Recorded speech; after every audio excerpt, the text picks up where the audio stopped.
Ukrainian President Volodymyr Zelensky has reported engaging in many phone calls with members of the US President Donald Trump's team yesterday, signaling intensified diplomatic efforts amid escalating tension with Russia.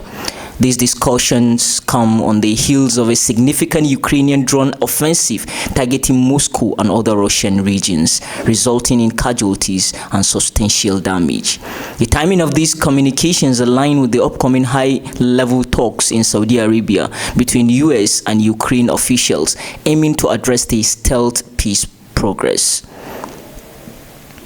Бажаю здоров'я, шановні українці, українки. Провів ставку, був детальний аналіз російського удару сьогоднішнього і застосування нашої ППО. Зазвичай після масованих атак ми робимо такі розбори бойових операцій, ми виявляємо слабкі місця, а також досвід, який заслуговує на поширення.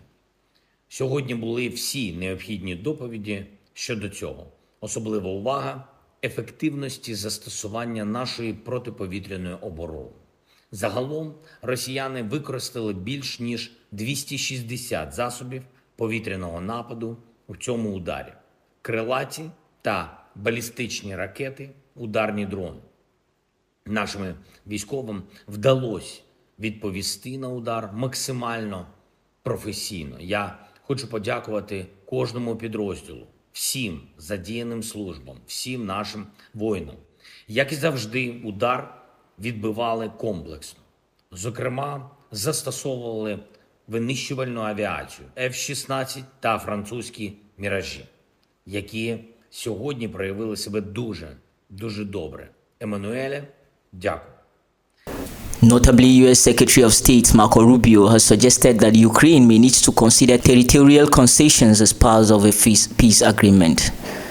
We have to understand the Ukrainian position and just have a general idea of what concessions they'd be willing to make, because you're not going to get a ceasefire and an end of this war unless both sides make concessions. It's just obvious.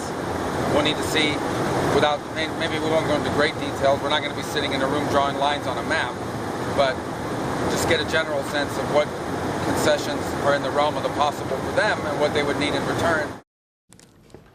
President Zelensky faced the complex challenge of defending Ukraine's sovereignty while maintaining crucial support from the United States. Following a contentious meeting with President Donald Trump, military aid and intelligence support to Ukraine were suspended, adding pressure to the ongoing negotiations. The outcome of this diplomatic effort remains uncertain, with Ukraine striving to secure a ceasefire and restore international support without compromising its territorial integrity. As geopolitical tensions continue to evolve, questions have been raised about the future of US nuclear umbrella in Europe. Some analysts suggest that the United Kingdom and France, Europe's two nuclear-armed states, could step in to provide an alternative deterrent.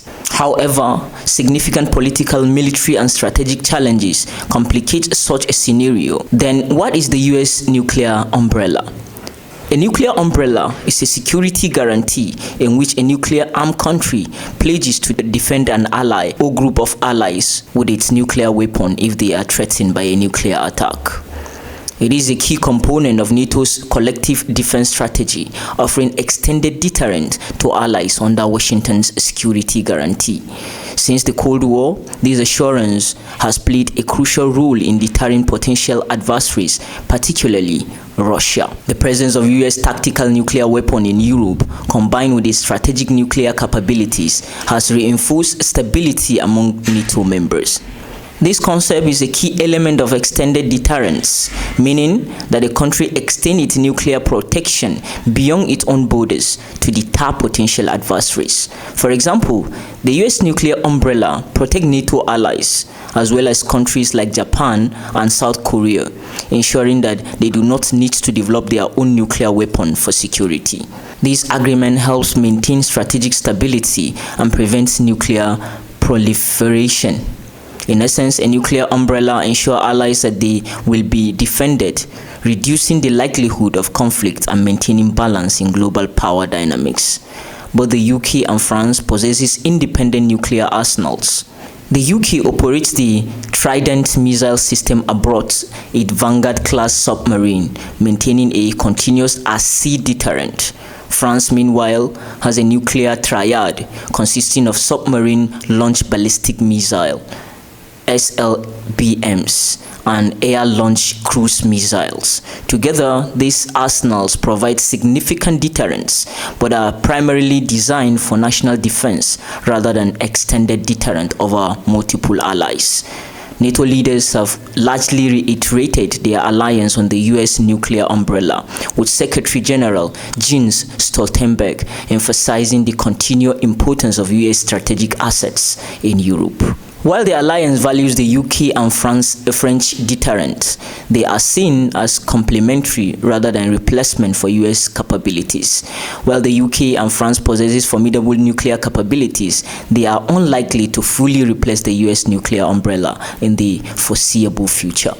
Any transition away from the US-led deterrence will require profound military, political, and financial shift, along with consequences among NATO allies. For now, the US umbrella remains the cornerstone of European security, even as discussions about future contingencies continue. Now, with the potential shift in the global power dynamic, some analysts wonder what will be the future of NATO military alliance with the US.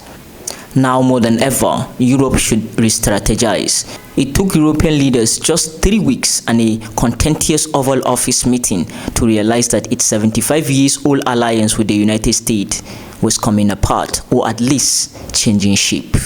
The Trump administration last week first froze the flow of American weapons to Ukraine and that halted intelligence sharing in Russia's impending missile launches and troops movement.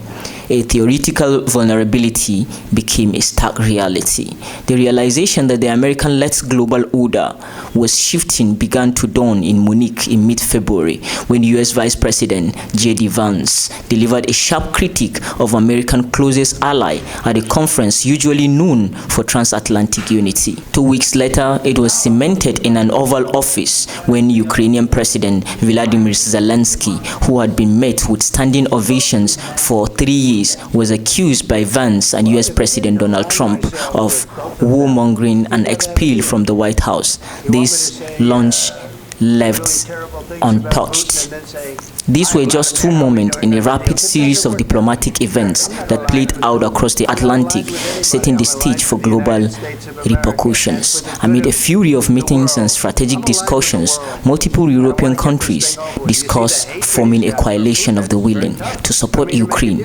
France floated the possibility of extending its nuclear umbrella to European allies. Shares of European arms manufacturers surged by 20%, and what was once hushed speculation about the future of NATO became an openly debated reality. Reuters spoke to more than 24 European and US political advisors and government officials for this report. Some described the intense back-channel maneuvering between America and European leaders as their alliance unraveled. Others recounted how European leaders initially stoned moved from attempts to appease Trump to openly strategizing how to support Ukraine and bolster their own defense without the United States. The reporting reveals how American officials attempted but ultimately failed to persuade Zelensky to sign a crucial mineral deal. Frustration over his resistance boiled over, culminating in a disastrous White House meeting. Zelensky, for his part, publicly stated his fear that the deal would force him to sell our country. But where does this leave Europe and NATO? The recent diplomatic turbulence has let bare the fragility of long-standing alliance, forcing European leaders to confront an uncomfortable reality. American support can no longer be taken for granted. The shift in US policy under the Trump administration has ignited urgent discussion about Europe's defense future, from nuclear deterrence to independent military coalitions. While the US nuclear umbrella remains intact for now, the growing unpredictability of American foreign policy has left European nations scrambling for contingencies plans. While France and UK step up to provide strategic deterrence, alliance? Can NATO withstand international divisions and external pressure? Or is this the beginning of a more fragmented global order where alliances are dictated by short-term interests rather than historical ties?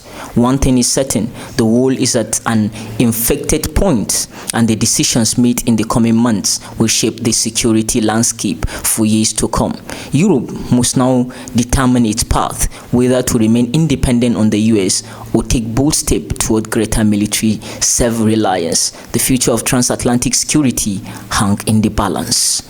With that, we come to the end of today's program on Diaspora Digital Media. Follow us on our social media platforms. Don't forget to like this video. Hit the notification bell to get alerted when we drop any video. I remain Ibrahim Umarwasi. Bye for now.